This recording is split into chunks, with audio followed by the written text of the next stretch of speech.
வட இந்தியாவா ராமர், ஒரிஷாவா நமக்கு இருக்கவே இருக்காரு பூரி ஜெகநாதர், கர்நாடகாவா பஜ்ரங்பலி, கேரளாவுக்கு ஐயப்பனை கையில் எடு, தமிழ்நாட்டுக்கு யோசிச்சு பார்த்துட்டு முருகனை கையில் எடுத்தாச்சு.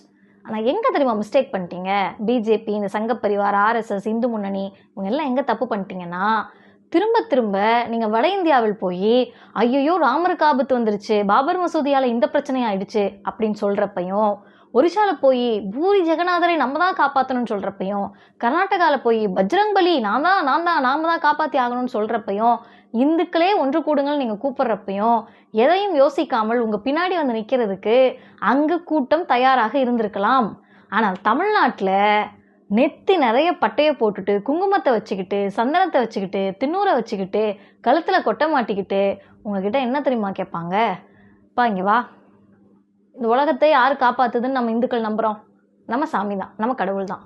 உன்னை யார் காப்பாற்றுறா? பிஜேபியில் இருக்கிறவங்கல்ல நீங்கள்லாம், இந்த தலைவர்கள் மேலே கீழே உங்களெல்லாம் யார் காப்பாற்றுறா? எங்களை யார் அம்பானி அதானி அப்படி டீட்டெயில்டாக கேட்கலப்பா.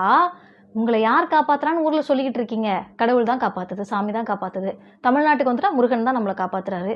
அப்போ தமிழ்நாட்டு மக்கள் உங்கள்கிட்ட திரும்ப என்ன கேட்பாங்கன்னா, முருகன் தானே உன்னையவே காப்பாற்றுது, கடவுள் தானே உன்னையவே காப்பாற்றுது, உலகத்தையே காப்பாற்றுற கடவுளை நீ என்னத்துக்கு டெல்லியிலேருந்து புறப்பட்டு வந்து, குஜராத்லேருந்து புறப்பட்டு வந்து, நாக்பூர்லேருந்து கிளம்பி வந்து, ஆர்எஸ்எஸ்லேருந்து கிளம்பி வந்து தமிழ்நாட்டில் காப்பாற்ற போகிற அப்படின்ற கேள்வியை கேட்கக்கூடிய சிந்தனை, அறிவு, தெளிவு தமிழ்நாட்டு மக்களுக்கு இருக்குது.